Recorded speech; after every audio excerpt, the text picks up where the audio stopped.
xanaa fàttali ne damaa wóor xëy ndékki ba suur toog ba naan ndox ba gër fàttali ko ni maa ngi soog damaa wóoroon.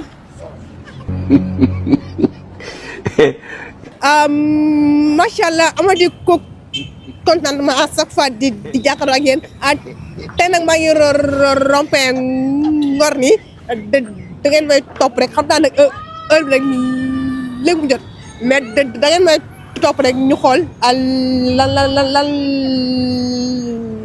lañ leen di indil tey léegi kii Ablaye Seck su baaxee rek nga topp ma ñu daal di jéggi attention waaw ay ma ne ko moytu oto yi moytu yow li ma de fi nga ñëwee baaxul de kii xam nga kii jaar fi nga ñëwee baaxul xaw ma na nga interview xaw ma léegi ndox jot gis nga. mais nag kaanag mën nga maa may sa benn deux minutes. 2 minutes may 5 heures de temps may ñëwal damay dogu ji de boo bëggee ñu ànd ba sama kër ma jox la nga dogu mais fii woon ma fa taxaw di jëmale ginnaaw suba ndax sama war a dogu ci waaw amul problème waxal.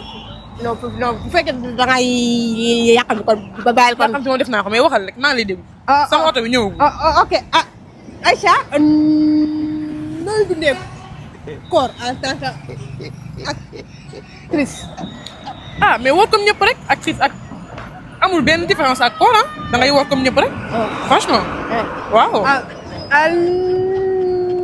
lan moo la gën a métti ci tey nit ñi ni ñu doxalee koor. c'est-à-dire.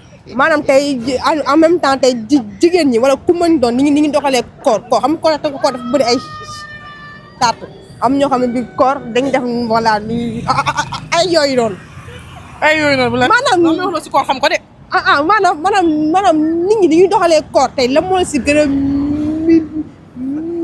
métti benn anam boo xam ne leer na ni yàlla suñu borom santaane mu ko si koor te am na ay nit ñoo xam ne noonu lañu koy doxalee.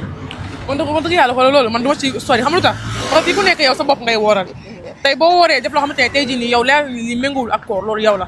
bàkkaar bi yéen ñaar yéen a koy yow yaa koy àggu c'est-à-dire que man mi ko deful sama yoon nekk ci. yow yàlla am na ay charte yu mu teg si koor donc loolu la ñu war a respecté ñu ko respecté wul nag ñoo ngi seen diggante ñoom ak seen borom la. voilà même te tey ba ban heure moom nga xam ne bu ba fa eggee rek sa koor da nga yàqam ni heure bi mujj. jot de heure bi nga ñëw nii heure bi rek laa mën a sonn si àddina te fekk ma fi nar ma fi téye sama war a dem ndogu ci soo da jaara ko yow toppe nga moom wala lii ba jàmm la baal ma mais tey loo mës a def te si heure si koor maa ngi may waxaat waalo waaw maa ngi nii taxaw di la xaar ok maanaam loo mën a def si koor loo xam ne daf laa métti loo xam ne dafa yàq soog koor xanaa fàttali ne damaa wóor xëy ndékki ba suur toog ba naan ndox ba gër fàttali ko ni maa ngi soog damaa wóoroon.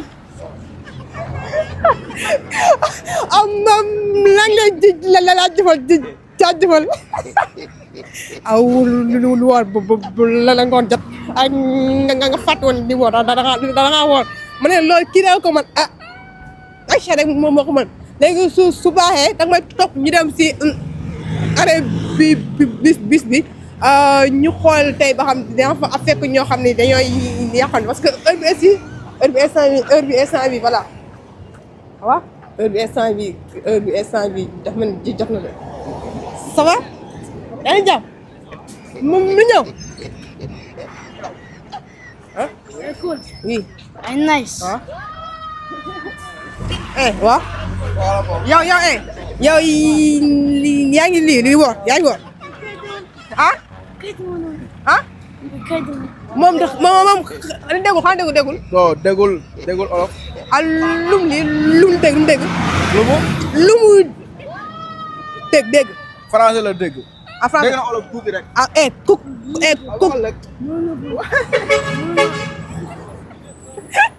yaa woo ma ñëw pare te waxoo Ça va? Ça va et toi?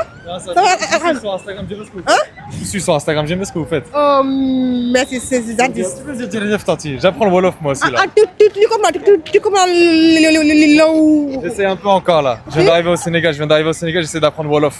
Ok, d'accord. Les gars, non. Non. Tu parles trop vite pour moi là. Hein? Tu parles trop vite pour moi là. Ok, je vais faire doucement. J'ai dit, non, tout. Est-ce que quelqu'un lui dit que j'ai pas compris encore? J'ai dit, comment tu t'appelles? Comment vous l'appelez? Hein? Al-Mahdi. Almari. Vous êtes ici au Sénégal. Au Sénégal? Ouais, je veux bien, Inch'Allah. Depuis quand? Je suis arrivé ici à quoi? 2 semaines? Ah. 2 semaines. Ok. Non, dundee koor gi. Comment vous vivez le Ramadan? Alhamdoulilah, c'est très calme ici, j'aime bien, pas trop de bruit. Aussi le... Je suis arrivé ici en plein Ramadan. Je suis arrivé ici en plein Ramadan. Et on m'a dit qu'en Ramadan, il y a beaucoup de bruit, c'est bruyant, il y a du monde, tu vois. Là, on m'a dit, j'ai rien encore vu du Sénégal. Je vois. Mais il faut me... Photographe? Tenez, ça, non, il faut me donner C'est ça. la caméra? Non. Allez, pour moi. Ah, Kao, ça, tu l'auras pas. Hein. Ok, mais merci beaucoup. Hein? Merci à vous. Merci beaucoup. Bismillah.